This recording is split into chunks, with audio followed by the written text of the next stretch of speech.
Ever thought of trademarking the word I've heard my whole life? Mama used to call me nigga. She was a white woman. She dead though. Yeah.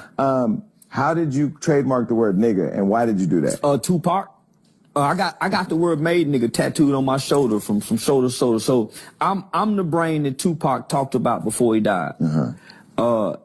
He said that he wouldn't change the world, that he would spark the brain that would. So I'm the kid that caught Tupac from the Me Against the World album. So, you know, in the boys' home, we saw the Brenda's Got a Baby. So I never got to grab a hold of the Thug Tupac, right? So I got the Me Against the World, the All Eyes on Me. So the lyrics, right? So at the time that I started developing admiration for Tupac, I had became a Muslim.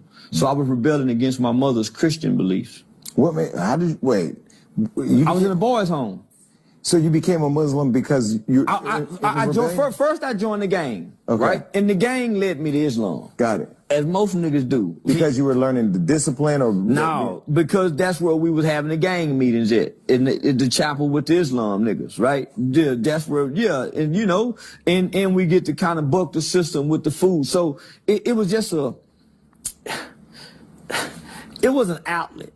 I was rebelling, right? Because my mother's teachings ultimately superseded everything that I believed as a kid.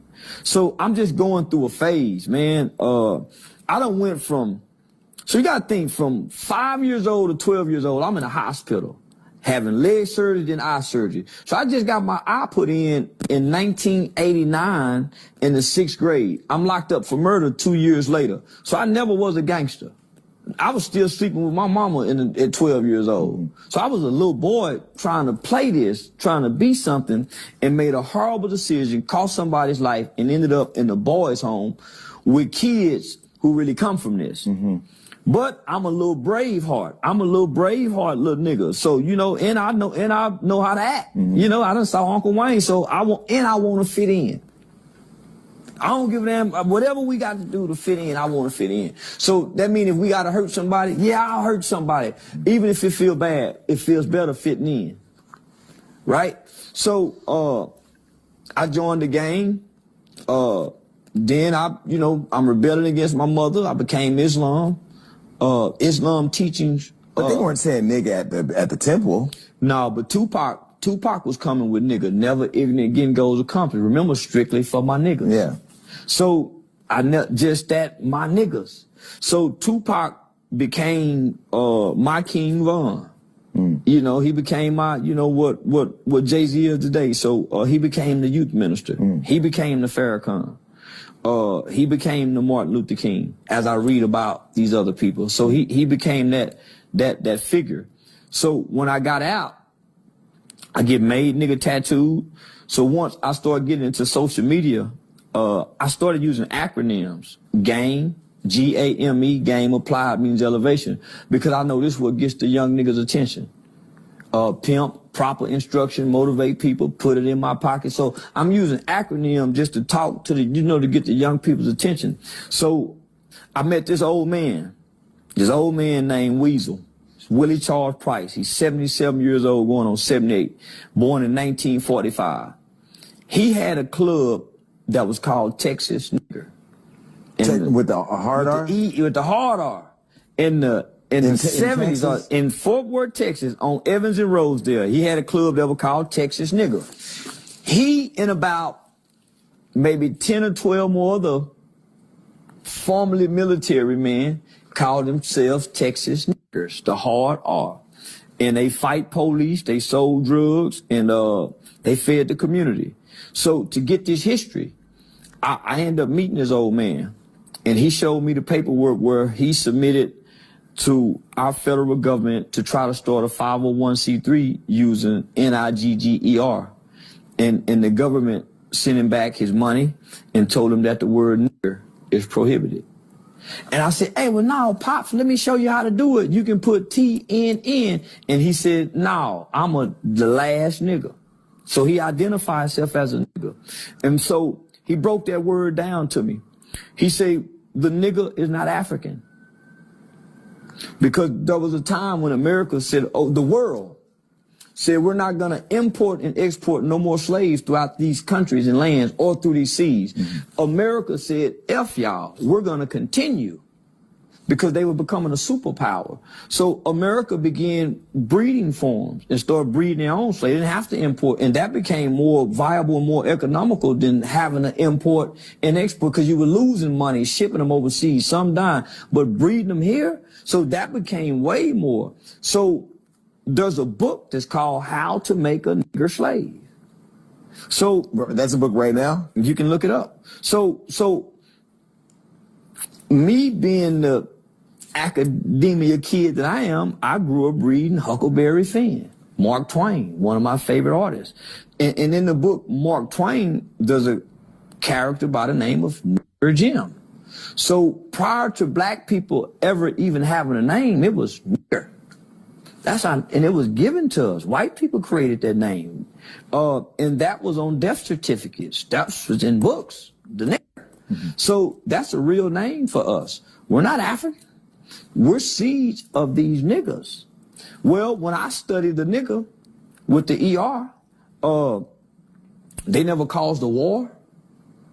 They never done anything wrong to nobody on earth to deserve this type of treatment. But because of them, look where we are today. Just think if the nigger were like today's black people, they would have never got freedom. They would have never got rights. They had to have a element of strength that we can't possess today, because we'll get even. Right? So think about the nigger. Then they start transferring from nigger to colored. Colored boy. That colored boy, no matter what his name is, the colored boy. Then it went to the Negro. Then we start having names. But Jim was the first nigger to ever get a name, if you understand American literature. Nigger Jim.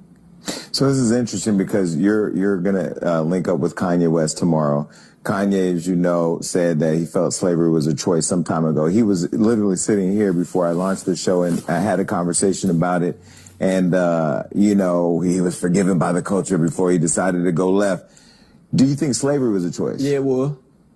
The Haitians fought back and won, and they're still penalized for it today. Yeah, they could have fought back. They could have been had a slave revolt on those ships. Yeah, slavery was a choice to go down. Each time they brought you up and washed you off, man, you had a chance to jump off. You had a chance to fight. What do you say to the people that were critical of Kanye, and they're going to yell at the TV right now saying that it wasn't a choice? They didn't have weapons. They didn't have the tools to get free.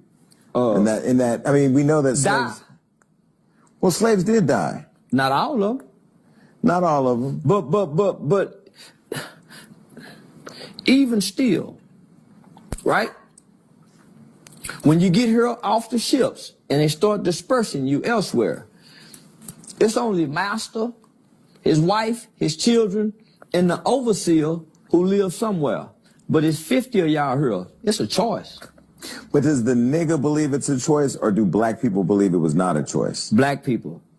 Because ain't nobody been talking to the niggers. Because if we really been talking to the niggers, there's no way we would do one another the way we do one another. There's not many niggas left who really know that word. Who really know this. That word is so powerful. White people want it to cease and desist, because it's a hell of a reminder. So in trademarking the word nigga... So I trademarked the word nigga, because I can never be a nigger. Right.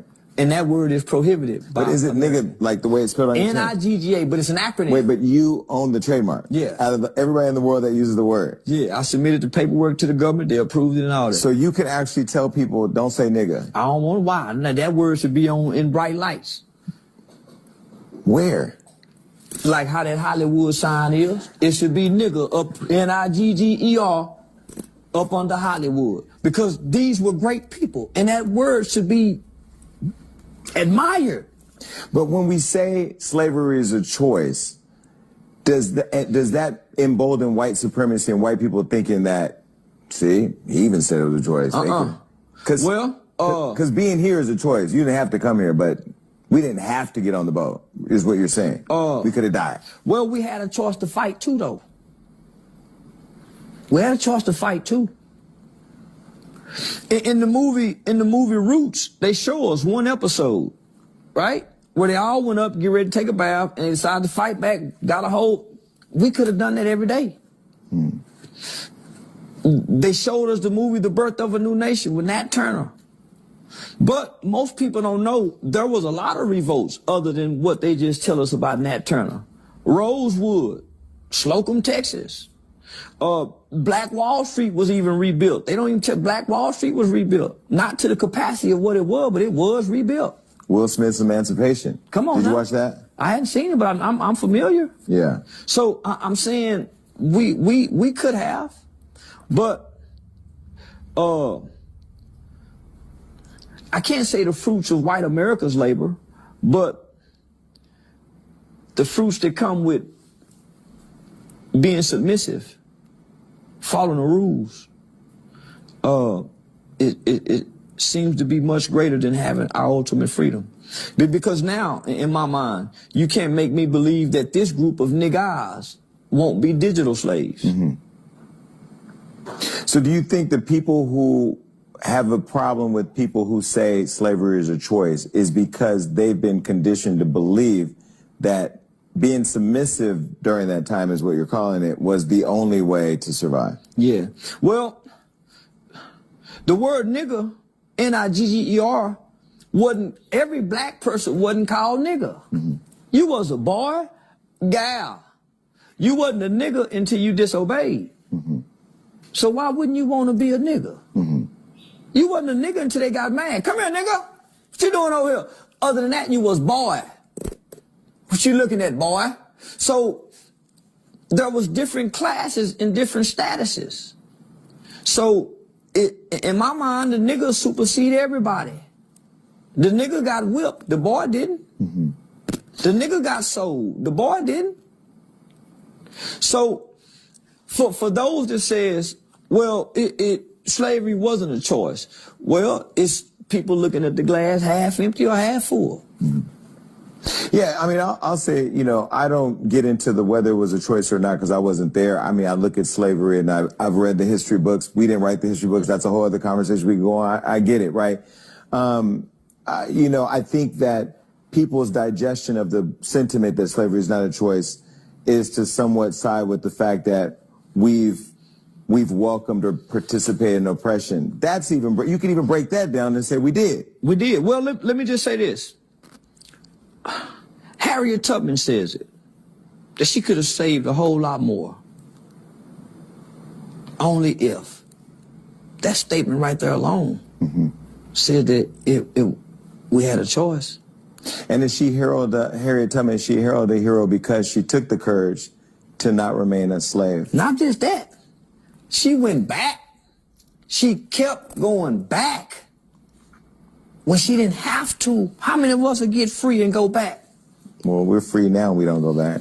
That's what I'm saying. How many of us would break out to go break back in to keep breaking out, man? So she kept doing it. That's what make her who she is.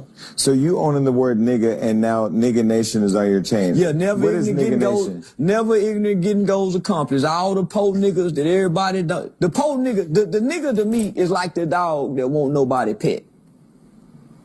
And the dog don't want to be pet because it ain't never been petted before. Everybody been kicking this dog and that. Get away from him. Get throwing rocks. That's the nigga. That's the nigga. Don't nobody take that dog. Oh, he got ticks and that's the nigga.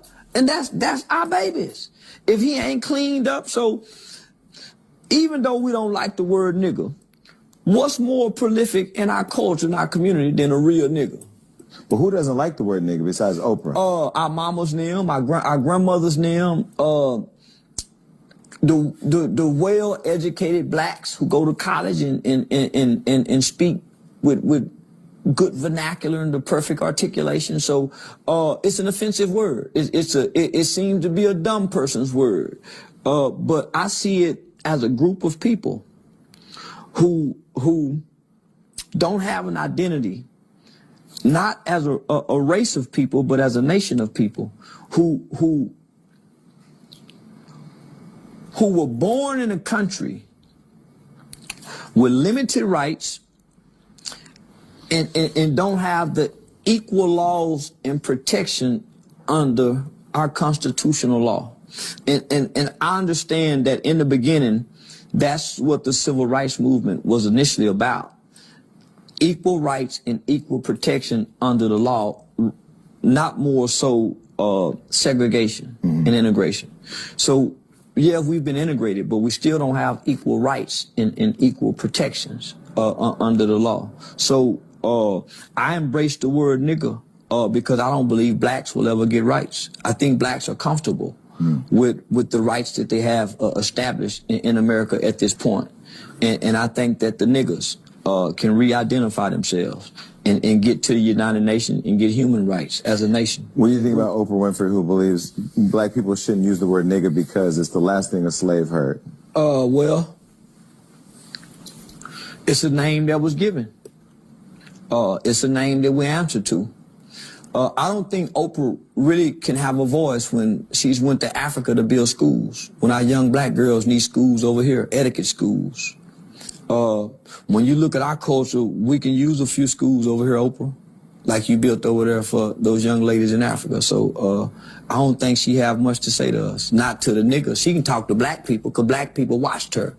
But the niggas don't pay Oprah no mind. They love Sexy Red. Why do you think Oprah doesn't get the need to talk to niggas?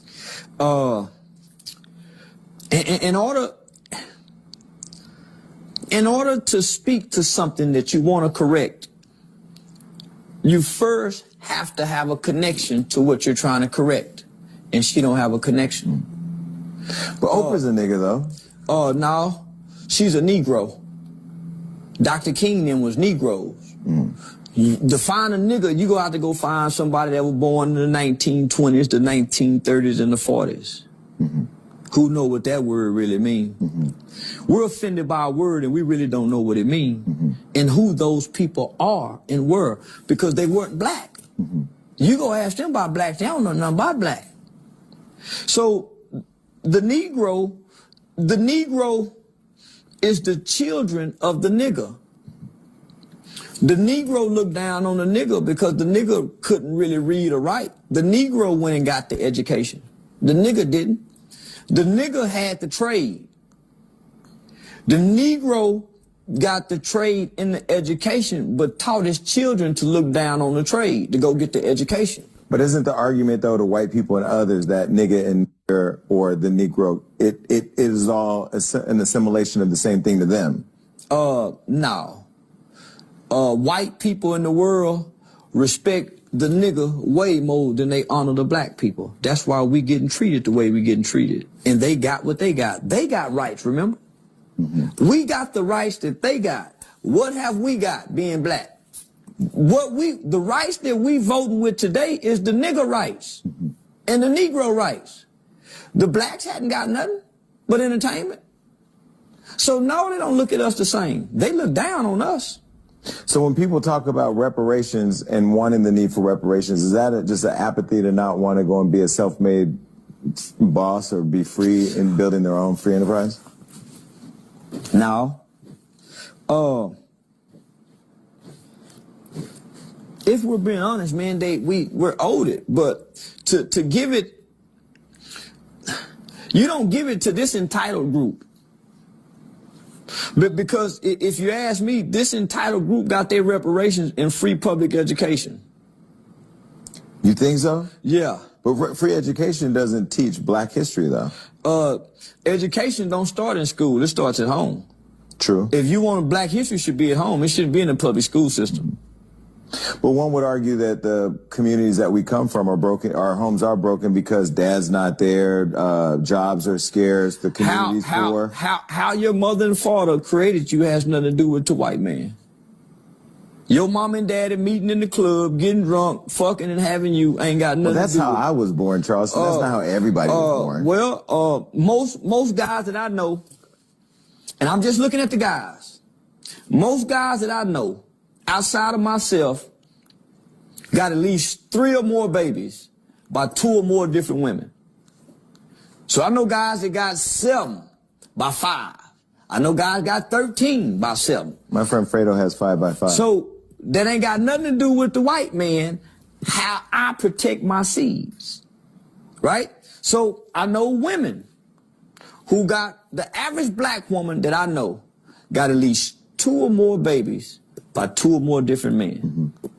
What they got to do with the white man and how we produce one another. Let me offer a suggestion, because if you think about the black home has been destroyed back in time by the white man. If you look at slavery, right? Like and you know, I don't want to blame everything on slavery, because at some point we all got to take responsibility and make choices for our own. I made choices for my own. I may be first generational wealth, or, you know, if I decide to have kids and pass it on. But at some point we have to look at, you know, the fact that historically and generationally we've had white people disrupt the black home.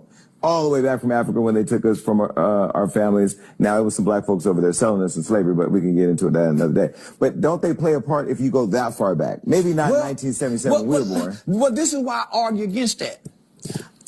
Because most of us haven't talked to our grandmothers, our grandfathers, to really know how they treated us.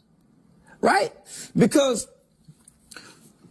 contrary to popular belief, and rest in peace, Dick Gregory. Man, Dick Gregory tried to tell us that we be wrong we mad at the wrong white people, because all white people didn't own slaves.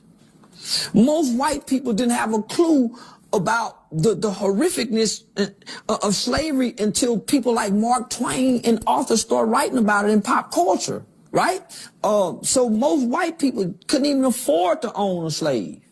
It was expensive to own a slave. Better yet, to kill one every time you got mad at him. To beat him where he couldn't work no more.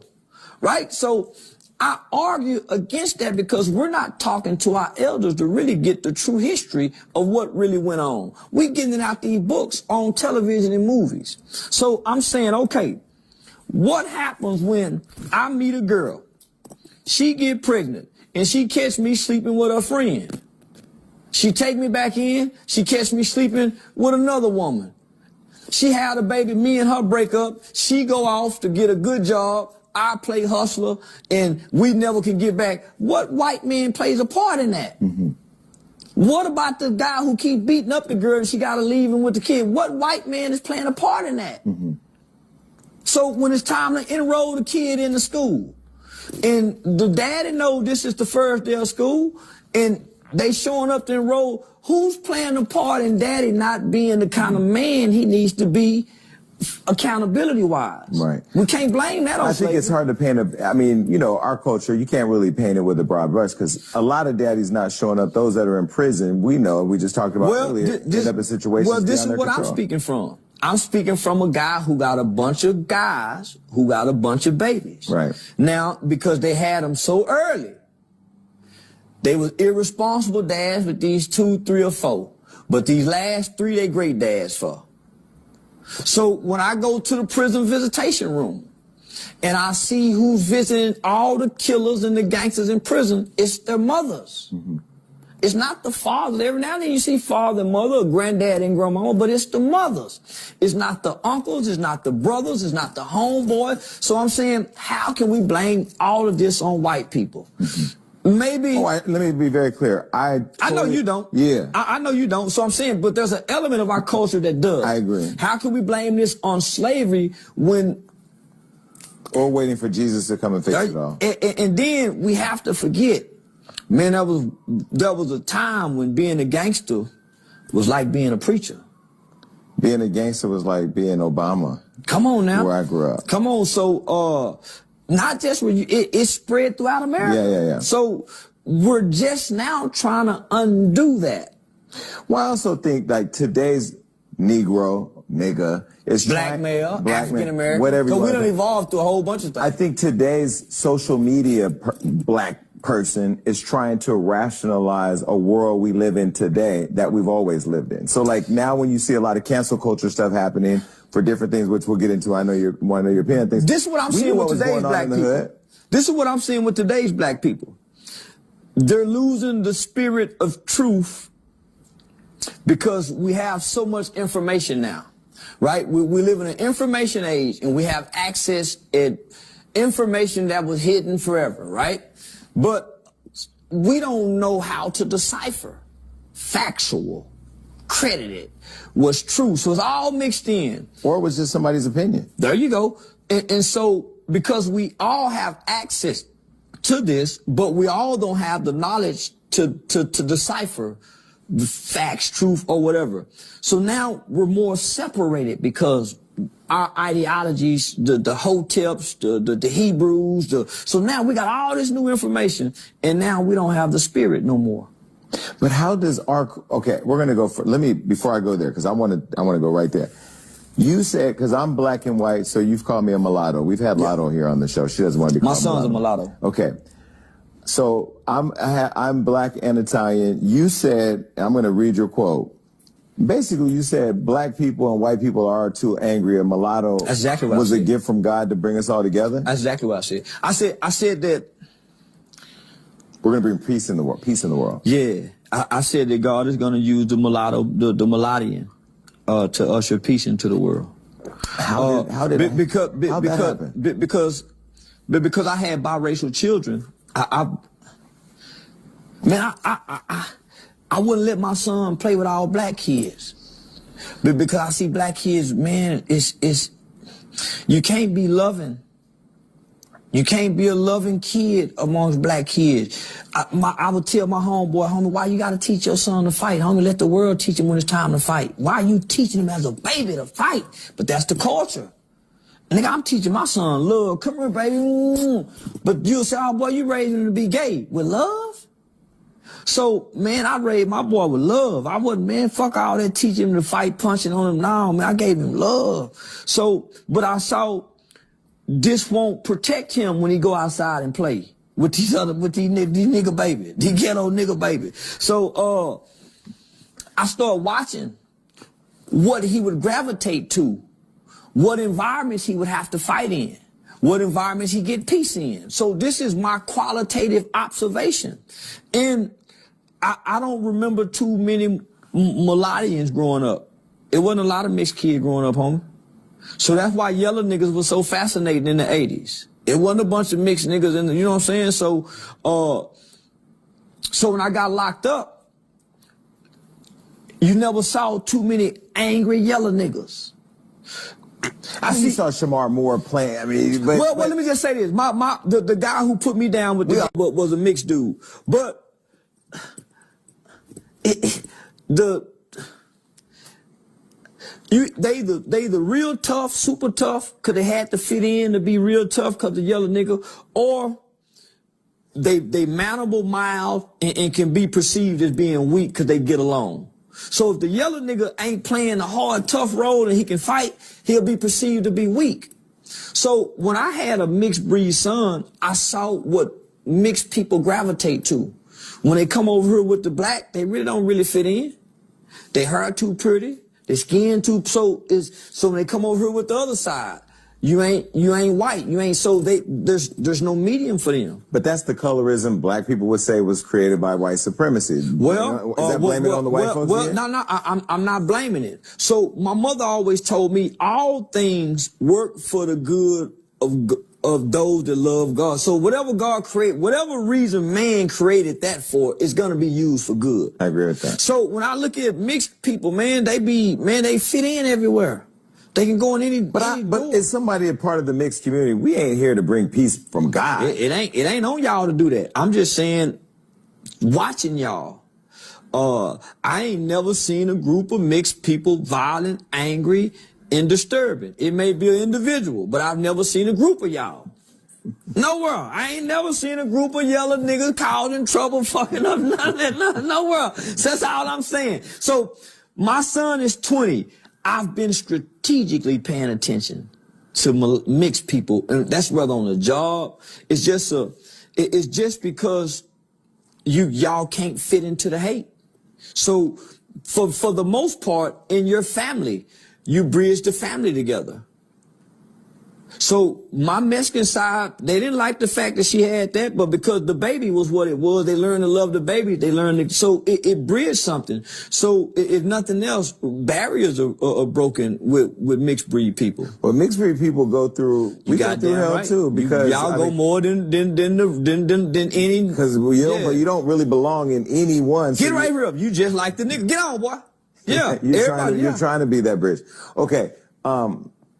But you don't believe all dark-skinned kids. I'm just saying that America haven't always had mixed babies, right? So we probably the first generation of black people who got to openly date white girls and have babies, and it's no real stigma to it. But your mom and them had a stigma. Oh yeah, my grandparents did. Come like on my now, mom dating black men. So I'm the first person in my family that got mulattians. I'm the first black male in my family with mulattian babies. So after me, my lineage is mixed. It ain't no more unless I make another full black baby.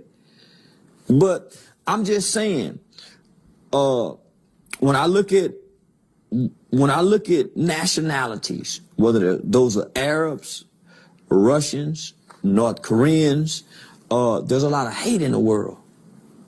There's a lot of ethnocentric ideology, belief system that I'm better because I believe this. But the mixed child, they don't embrace hate. It's hard. Where can they hate it? And they're in the middle.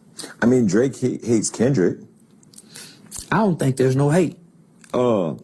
I think something happened behind the scenes we don't know about it. And these some niggas just having some they say it's over a girl. But if all this went down over. So wait, really, who do you think won between Drake and Kendrick? From the response of the crowd and the cheers, Kendrick. Yeah. Yeah, Kendrick. Okay, so back to the mulatto thing. Why don't you believe Latinos can use the word nigga? Because some people in New York and in communities that are mixed, we just say it in the hood. We all live in the same hood, so why not? All my Latin King partners use it. Because they can't use it at the dinner table, at Christmas time, at Feliz Navidad time with they people. Yeah, now if they can go nigga at Christmas time with their grandmamas and mothers and them, they gotta wait a little while because the nigga still, the NIGGR is still here and sprinkled out around. Once they gone, then y'all come join us with the nigga shit because in Texas, our Mexicans are niggas. They got gold teeth, bald face, they rap nigga, no, they niggas. But when I come out here to California, man, my SA partner and them, they not niggas, they vato, SA. Right. Yeah, so I think. But as the person who runs Nigga Nation and who trademarked nigga, can we just settle it now as the person that owns the word, literally? Yeah, everybody can say it. Everybody niggas. Yeah, niggas out. See, I want to make the word inclusive. Can white people say it? Yeah. Let me just say this. No, because only you can speak to the guardrails of the use of a word that you own. Because when Kendrick had that performance and that white girl was rapping in the audience and she said nigga, he stopped the show to tell her you can't use the word. Yeah, she can use nigga. Yeah. Man, you got to remember now. The spirit of the nigga was a motherfucker. The hymns and the songs that they sang. You got John Brown. If you know who John Brown was, an abolitionist who went and died, had his son. So, man, the spirit of the nigga, white folk got it too. That was when you see Dr. King holding hands on them front lines, man, it's some white people he holding hands with. Bloody Sunday, man, when they come through hitting them, man, it was some white people out there. So we can't exclude the ones that can tap into the spirit. So, man, when you look at everything that took place after George Floyd, man, it was some down by law white people for the Black Lives Matter movement, going to jails, fighting and swinging. So, man, we can't, man, nigga, N-I-G-G-A is inclusive. N-I-G-G-E-R was exclusive because that was a particular group. We're We're not a particular group anymore. Because we got mixed babies now. There wasn't a lot of mixed babies then, man. You said something controversial, and I'm going to say it slow so you can, I'm not that you're going to prepare your thought because you're going to say whatever you want. You said that Hamas is the street niggas of Palestine who are sick of it. That's a lot. Right now, everybody is waiting to hear what you're going to say. Now, there's a lot of people watching who want to see the violence in Israel or in Israel and Palestine or Gaza stop. We all want, I want to see, you want to see it end. Yeah. But a lot of people... Because it's an unfair fight, for one. A lot of people who feel that way in the industry, as you know, are refusing to speak out about it. And I want to know, why do you think that they won't speak out? Because the repercussions and the backlash that you will get for being perceived to be anti-Jew. But if you understand the conflict and the history between the two, then Hamas ain't wrong. It's no different when black people got to their breaking point and them niggas in Chicago started stealing animals out the zoo. Fuck they fucking with the zoo for. Then they started burning down Walgreens. It's no different than what we've seen here in America.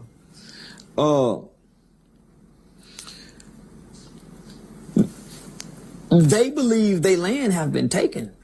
And not only have their land been taken, they've been pushed to an open world prison in their own land after it's been taken. And not only that, they have the bullies who supports them and give them all the firepower, all the technology from eavesdropping to camera spying. Many people ain't got no freedom with the Jews over them. The Jews is the overseer, like the slave owner. So how much longer can they take it? How much longer do they have to take it? But they say, man, we have to do, come on, man. So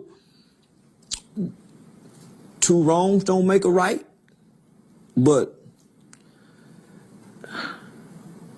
when you push to the edge, do you let them push you off or do you push back? So in my mind, I see them pushing back, right? Let's get us some leverage. And from what most is reported, not that I justify them having hostages, but they're not mistreating the hostages. Some hostages have died. Some have, but not intentionally. And some hostages have reported from the woman's aspect. I heard one woman say they were very respectful and nice. So it's no different, man, when the niggas took to the street after George Floyd and said we couldn't take no more. They gave us something. But for George Floyd, when he died, niggas didn't drop down in cities in parachutes and shoot a whole bunch of people at a festival. So when you see that, do you say justify it? They did, but they didn't drop down out of parachutes. I remember a retired police officer being killed outside of a pawn shop trying to go protect the pawn shop. I remember a lot of people dying during those rides. A lot of people. Yeah, so with the people who parachuted in and shot all the people up at the festival, do you say that's when you push people to a corner and they respond? Man, you can't justify, shooting innocent people. There's not soldiers, and that's not a part of the military, right? So you can't justify that. But if 10 years ago you guys done something, just like the gangbangers, this goes on and on and on, just like now. Y'all do something, we do something. This been going on since the 40s, homie. And I think before social media, people, because I'll say as much as I think I'm educated, I know what's going on, I wasn't aware of the whole conflict for all the decades and decades. But now with social media, we see it every day. When you see it playing out now and you see the response and you see all the babies dying, who's to blame for it still happening right now? Israel. Because it is my sincere belief that I believe wholeheartedly that only the strong can show compassion for the weak. Israel is a lot stronger. Israel have killed a lot of Palestinians in response to what has happened to them.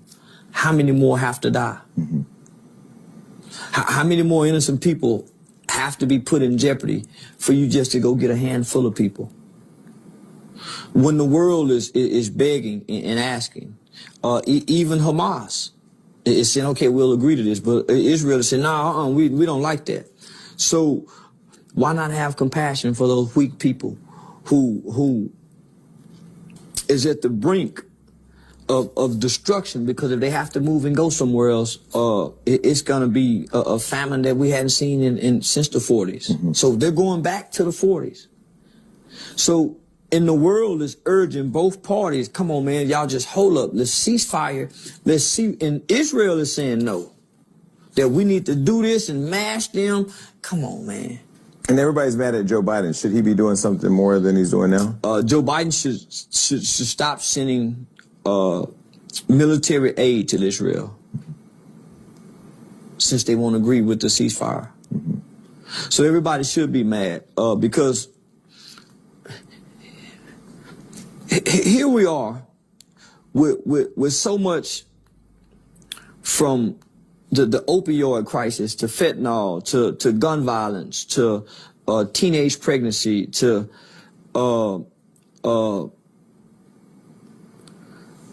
even hunger in this country, to send so much aid and resources to 2 different countries in so many packages. Man, that's a slap in the face to America. Hmm. Well, I mean, and not to take away from the aid that's needed over there. I mean, there's the conflict is a lot to watch. Man, the Jews are some of the most richest people in the world. How much aid do they need? They military and the things that they have is 20 times way more advanced.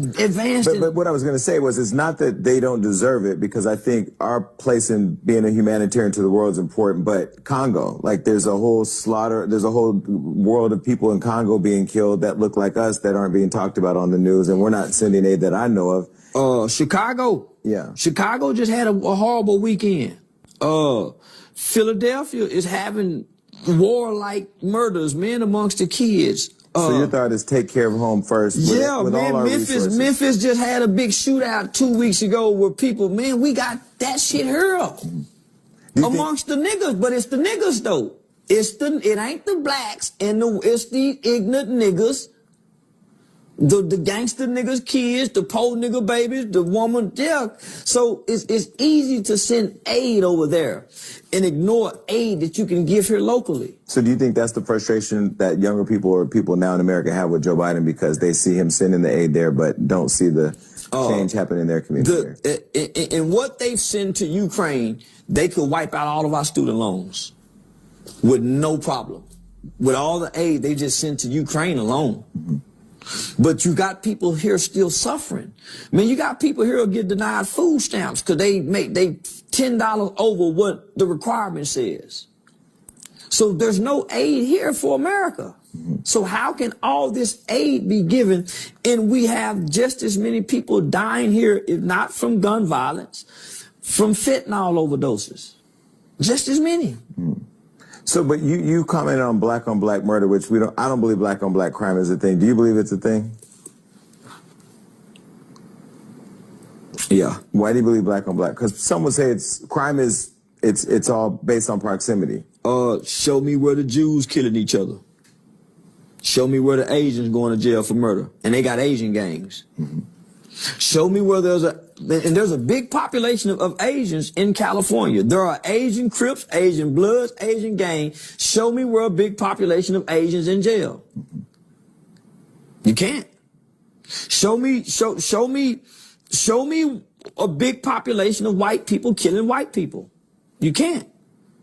But this is a country of guns. Well, only when they go in school and shoot up kids and say it's not terrorism. But they classify that as a mass shooting. Mm-hmm. They classify ours as gun violence, but it's mass shooting because mass people are being shot in one instance. But they don't classify ours as mass shooting. Well, where do you think that comes from, though? Because again, I'm not one to say everything goes back to white people, but lack of investing in our communities. It comes back to us because they see we don't care. If we cared if we cared the same about black people shooting black people that we did police shootings, then they would respond to black shootings the way they do police shootings. They try to give us resources and they try to find alternative solutions after a police shooting occurred. They literally put everything on hold. Come on, we got to hear from our blacks. But that's only during a police shooting. Then we act like nothing else bothers us but police shootings. Only thing that bothers black people in America is a white police officer killing a black person. Other than that, nothing bothers us because we don't cry, we don't complain, we don't march, we don't ride, and we don't tear up shit until that happens. So why would anybody care about that? They don't. Why do you think we're not consistent in the fight for a better life or for a better community? It starts at home. I think our problem starts watching mom and her sisters, mom and her brothers, grandmama treating this one kind of way compared to this one. Materialism. I think materialism is what got us to this point. Mm-hmm. Having a color TV, having furniture, having clothes, having shoes. I think materialism superseded everything. And you don't believe karma is a real thing? Mm-mm. No, Isn't karma the manifestation of energy you put out and then comes back to you? You don't believe that? I've done some things I should have paid for, and I'm still waiting. So this is what gets me about karma. I've never heard somebody say, man, karma got me.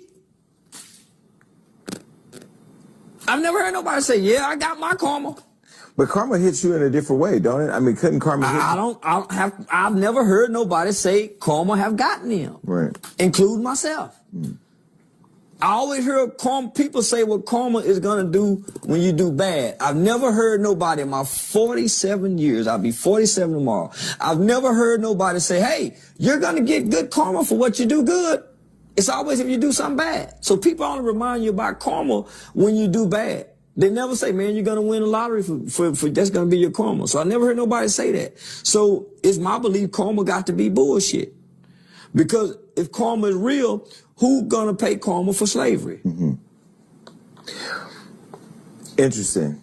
Who's going to get karma for Tamir Rice? Mm-hmm. George Zimmerman was shot at.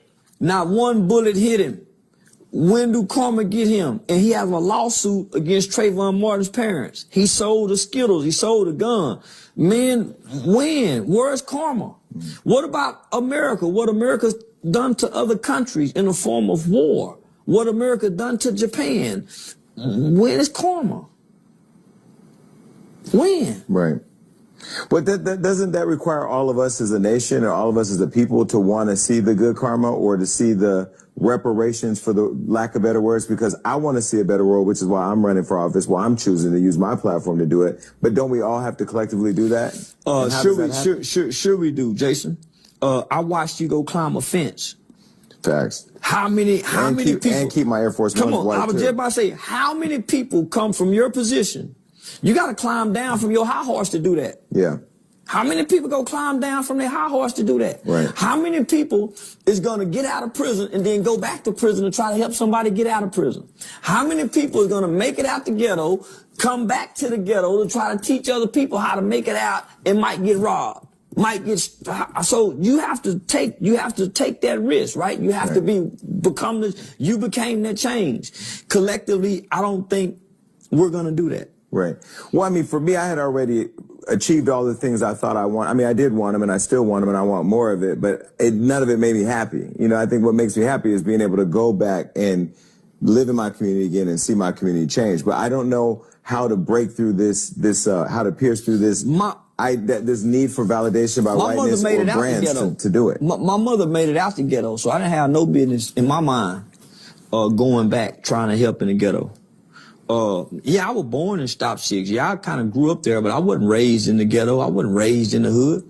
So why I need to be in the hood? Well, based on what I've been through in life, I chose to work with at-risk children. So by me wanting to work with at-risk children, it's not like they don't have at-risk children in middle-class neighborhoods where I grew up at. That's where I believe the purpose was. the least of those, the people who got the least of the help, the people who get the least of the resources, the people who get the least of, so that's where I went, to the least of those, the bottom. So, and I connected. But many people don't go to the bottom. They might go to the grassroots. They might go to the surface, but they don't go to the core. Mm-hmm. You're unique. You went to the core. How many people are willing to do that, though? Do you think sometimes our people are afraid of redemption? Because I know you're in LA, you've been vocal about what you think about Kobe. I don't think you see Kobe as a hero. No. And because he was charged with rape, he wasn't convicted, but he was charged. Is that why you don't see him as a hero? And didn't Kobe deserve redemption? Yeah, he did. Everybody deserves redemption. He was accused, and that was it. He paid, settled, and that was it. And it was never spoken of again. And I think that's unfair. Yeah, I think that's unfair. He never got the answer for it. Mm-hmm. Not to the people who say he's a hero. And so when you look at how he and the others died, every helicopter was given an order to remain on the ground, except his. Privilege. But me as a father and me as a man, ain't no helicopter flying. Man, we ain't finna go nowhere. Hell no, we ain't finna go up there. No visibility. But you don't blame Kobe for his death. You think that pilot drove without him saying yeah? I think the pilot said we shouldn't fly. The pilot said we shouldn't fly. Who said we should? Who in there could override the pilot? Well, nobody should have overrode. I'm just saying, if the pilot is on record saying we shouldn't fly, then somebody else said let's fly. Then whoever said let's fly is the cause of that death, if we're going to be honest. Right. And so even with the world grief and the loss of Kobe, you don't feel like he deserves that? What, to be grieved? Yeah. Or to be revered as a hero? Yeah. The drunk driver who died in the car wreck deserved to be grieved for driving drunk and killing somebody and him dying. Yeah, he deserved to be grieved. But the truth is the truth. There's a cause and effect. What's the cause? And then what was the effect? But because we're in our emotions, and for whatever reason, people believe that you can't speak on death. You can't speak on people when they die.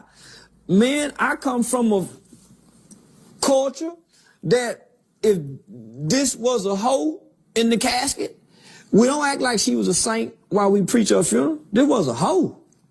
If this nigga was a gangbanging killer, we don't preach like he going to hell. This nigga might go to hell. And you got to be honest. And I think what happens when people die, people don't want to be honest anymore. You can't talk about the dead. Says who? But ain't it wrong to talk about the dead? Ain't it wrong to talk about the living? But at least they're allowed to respond to it. Well, the dead can't hear us, so what does it matter? Who is hurting if the dead can't hear us? The people who loved him. They talked about him when he was alive. But they don't talk about him now that he's dead. Who say you can't talk about the dead? See, there's clear instructions. Whatever religious belief you believe. Are we supposed to honor the dead? I don't think so. I think that's Halloween type shit. I think you're supposed to honor your mother and thy father. So how can you honor the dead but not honor thy mother and thy father? But two truths can exist at the same time. But people more disrespectful to their parents, but more consistently to honor the dead. Didn't you disrespect King Von when he died? I did. Because I found out he was a serial killer. Was he? Anytime you kill 2 or 3 people, you consider a serial killer. So the culture had him deemed as a serial killer. From the lyrics to everybody said that he's a serial killer. He killed 3, 4 people. So I'm saying, nigga, fuck him, man, kill 3, 4 people. Black people too. So I didn't know. When I learned about King Von, I didn't know nothing about the King Vons, the Dirk. So I was just starting to learn about them. Okay. So, and how I found out about them is from working with kids. So part of my connection with children is so I have a 16-week curriculum that's called a street life cycle, right? And so I have a facilitator's manual where I teach how to connect with a kid. You find out who a kid's favorite rapper is, you damn near got you a friend. Say, man, who your favorite rapper? So you go find out, research the rapper, listen to some lyrics, and come back and be like, God damn, you listen to him, man. Now he talk about a killing nigga. Shit, why you like him? So now you got something to bond with. So that's how I would find out about certain rappers. Like, God damn, man, you like this nigga. All he talk about is killing. So. And these rappers have a stronghold on the kids. What? This what I know. The rappers are mimicking real street guys, right? Because ultimately, the streets have been mimicked by the hip hop culture, right? So you got the rap niggas mimicking the killers, mimicking the drug dealers, whether they it or not. But you got the kids mimicking the rappers. They really don't know the consequences to what the rappers are mimicking, right? They don't know you shoot somebody, you might not ever come home. They think they might not get caught.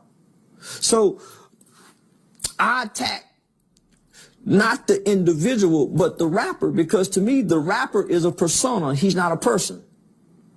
Now, if I say, fuck Sean Carter, I'm attacking a person, but Jay-Z is a persona.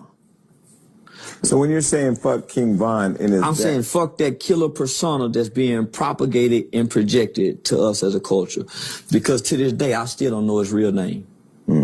I don't need that. But when you're saying fuck that nigga, you're saying that is the nigga the persona or him? The persona. Okay. But people can't deconstruct. That's why I'm doing that, to deconstruct. Because there was a time we deconstruct. You know why? We had Fab Five Freddy on Yo MTV Rap. Okay, now you're dating this again. Nobody. Man, come on, Fab Five Freddy, go put that. So you got to see the personality of these people.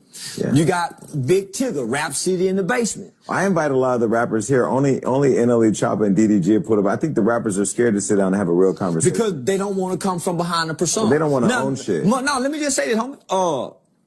I ain't scared of nothing. But I was somewhat kind of like, man, shit, man. I was a little bit intimidated to come sit with Jason Lee because I know because of your intellect that I'm going to have to come from behind the persona and let the man bear, right? So I can't play the character with somebody who's done research, who got notes. I can play the character with somebody who don't know all that. So you're doing your due diligence. So it's hard to come up here and still play image persona and sell my music to these people who think I'm this 24/7 because we haven't deconstructed that he's a man at some time and this is just what he do for a living. Right. So, well, I get that because even with me, they can't separate the entertainment, the viral moments from the fact that I'm still smart. I still believe in my community. I still love people. I love myself. So I get it. That's why I said I wanted to have you on because I see you. I mean, I see the entertainment and it's entertaining, but I also see you. And I'm trying to understand, like, so nobody deconstructed how you for manage me. Both. Well, because nobody did it for me. Man, do you know how heartbroken I was when I found out Ice Cube wasn't no gangster? I grew up believing from 13, 14, 15. That everything he said in NWA was real? Man, you know how fucked up I was? Not only that, do you know how fucked up I was when I realized Tupac wasn't a real thug, that he was an intellectual genius actor, and he just wanted to fit in, and he got himself killed? Right. He wasn't none of that, man. So, man, I was fucked up. Man, I thought Pimp C was a real pimp. But young, impressionable mind. So now you growing up and you in your 30s, you saying, man, here I've been trying to be all of this. Now I'm needing to know how to be a father. And it ain't now rapper than rap, now father lyric to a nigga, homie. So now I need a new identity because I see this is bullshit. I embrace fatherhood. But even as embracing fatherhood, you still feel inadequate as a black man. Well, let me challenge that and see what you think, because you're smart as hell, and you know, you're answering all the questions. Everybody watching is like, yeah, I agree and I understand. Even in maybe sitting in films of disagreements, Nipsey, you were kind of fucked up about Nipsey when he died. You said you said what you said. No, but let me ask you, Nipsey I don't know King Von's movement. I mean, of course, I lost a brother, so anytime I see somebody that comes from where my brother comes from, and I understand everything you say in terms of like where you come from, it's just. See, I went to Nip's funeral, homie. I was there too. I had just moved back from L.A. and I went with the Rolling 60s rival, the A-Trade Gangster Trips, OG Skull, and I watched how they bullied themselves into the arena. They didn't have no, man, we didn't have no ticket. Man, we sat with the celebrities. And I'm saying, man, how we get nigga Jay-Z right there? Man, I go Usher. Man, look at DJ Quick. So I'm fascinated. So, but I watched them bully to get there.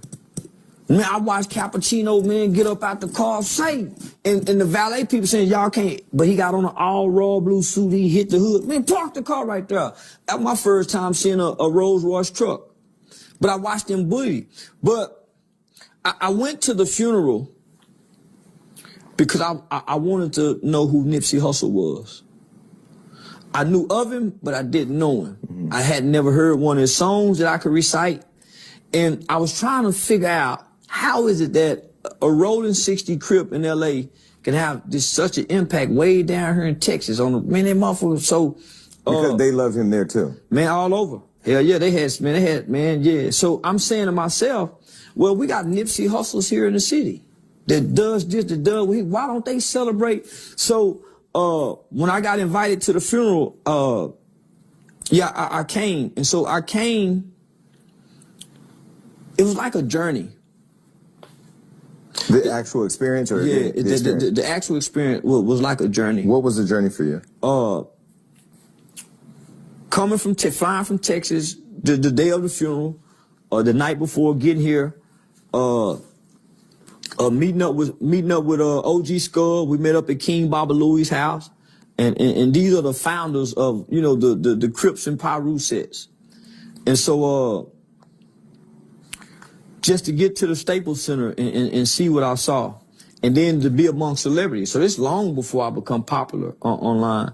So just to be amongst celebrities and see how these gangsters is moving, to see the Muslim brothers holding security at the doors, taking the tickets. So that was interesting to see. So to go in the Staples Center, knowing that this is a funeral, man, the weed smoke was everywhere. You talking from a guy coming from the South. This is some, man, what? They smoking weed, motherfucker? But I'm smoking weed too. And they playing his album. It was a beautiful ceremony. It was. But you coming from the South. Mm-hmm. This would never be accepted in the South, right? But it's a beautiful ceremony. So as I'm sitting there, and man, I've said this many times,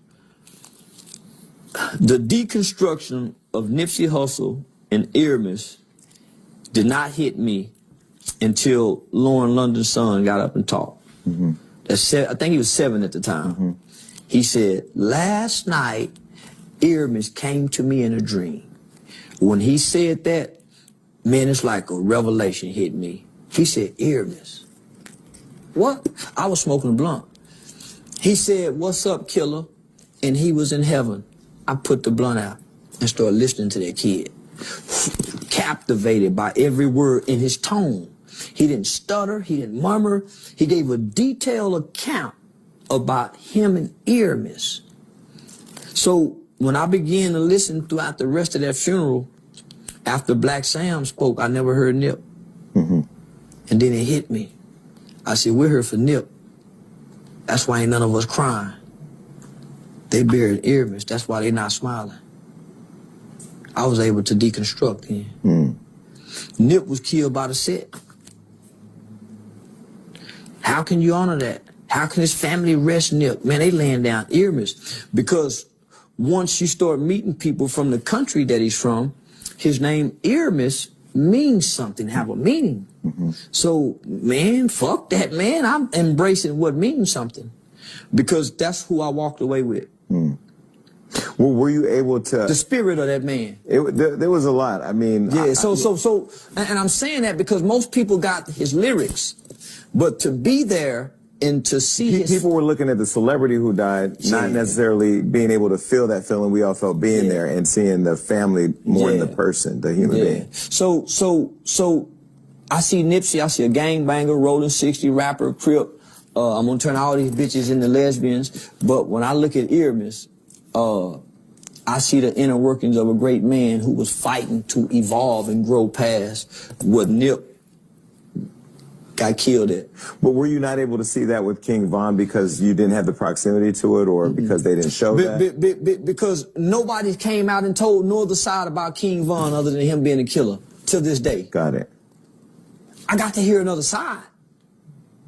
I haven't heard nobody come out and give a contrast other than he killed people, and he done it with pride, and he done it so well he could prolifically sing about it and tell stories that captivate children about how he did it. Got it. Yeah, and plus I met Tuka's mother. So to meet Miss Dominique and hear Tuka, and hear that Tuka wasn't a gangbanger. He wasn't a killer. He was a kid that knew how to wrestle, who just got caught up into the casualties of the Chirac War. Yeah. So when you're saying stuff like that, and then the Lil Durks are responding, or, you know, Soulja Boy allegedly paying people to come and get you, you don't think it doesn't stop you? Because I haven't seen you miss the beat. And I ain't been got yet. So I think that's just for the internet. That's just for the rap persona. Nobody have ever challenged rappers the way I openly in public challenge rappers. Nobody. Nobody consistently, nobody have openly challenged and disrespected gang members in the streets the way I've used my platform to do it.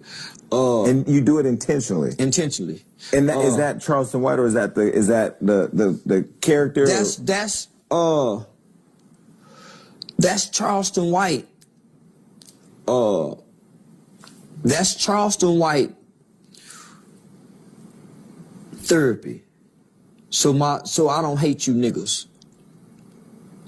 But because it's no different than the police officer who becomes a police officer, has no hate, has no racism, but at some point, because he works in this community and he sees these type of crimes, he developed this kind of sentiment toward this group of people. It's no different than the jailer or the correctional officer. Is it because you're watching these niggas profit off of storytelling and emulating a lifestyle that they don't live in real life? I'm watching the poor nigga babies emulate what these niggas is saying while they rich and not kill nobody, while the kids live it out. I was one of them. Not only that, the mothers bury the babies acting this out. So when we bury these babies, I buried a kid by the name of Nakiah Stevenson, 15 years old. He snuck his stepdaddy's gun to an 8th grade party. The 8th graders beefing with the 19-year-olds. So this 15-year-old trying to play tough, shoot the gun up in the air and get killed in front of his 12-year-old son, his brother, his 12-year-old brother. So they part of my hype program. So when it's time to bury this little nigga, homie, where you blood niggas at? Nigga, when we having a barbecue to try to fun, nigga, where you blood niggas at? But y'all got y'all finger, y'all want a plate though. So when the old woman house, the 93-year-old woman house got shot up on Hattie Street, when the gang banging Hoover niggas was looking for a nigga named Big Pun, they know Big Pun mama stay there. A nigga catch Big Pun in the street, but they shot up the 93-year-old woman house next door. Nigga, we reached out the gang, so that's where man, I hate you bitch ass nigga, cause when the white man do something, y'all don't buck him. When y'all go to jail, you niggas don't kill each other in jail. Y'all start being friends so y'all can stick together to go against the Mexicans. So why out here? But y'all playing gangster. So, because I'm changing and I'm really resenting the culture because I feel like, man, they tricked me with this bullshit ass culture. and they go trick another generation playing the gangster shit, when somebody go come out and say, man, this shit bullshit. This gangster shit bullshit, homie. We gonna keep selling this shit. So I became the change that I wanted to see. It should be somebody in the community telling the gangbangers, niggas, fuck y'all, nigga, and we'll shoot it out behind. Y'all ain't gonna sell dope during these hours. Say, listen, woman, y'all go sell pussy when the kids get on the bus. When at 3 o'clock, it's supposed to be somebody regulating like that in the neighborhood. It's supposed to be a nigga saying, man, nigga, we go burn down these drug houses. Y'all keep selling dope down that woman house, and ain't nobody cutting that old woman grass. This old woman lived next door to a dope house, and her car broke down. Nigga, y'all get her car fixed. It's supposed to, so I wanted to become that kind of superhero, as risky and as dangerous as it was, but where I got the courage to do it, I was broke and angry. And I was becoming resentful because I didn't know how to generate the money to keep doing the work, but I had the desire to keep doing the work. So I remember God telling me 5 years into it, he said, Charleston, if you don't put no business with your passion, you're going to get burnt out. So I was getting burnt out. But because of the conditions of the community, the conditions of the people, now I'm changing. Now niggas looking at me, oh, nigga, you done forgot where you came from. Now I got a distaste for it. Now I got a disdain for it. Because I was really playing, homie. I didn't come from that shit. I just wanted to fit in. And I wanted to fit into something that was negative. Now I want to be positive. Now I want to be a light in the community. So I attacked that bullshit. And it just so happened to turn me into a viral sensation. And what people found out is that I just wasn't saying shit. I can give you a reason on why I'm saying this. You might not agree with it. No, I think for a lot of people this will make sense.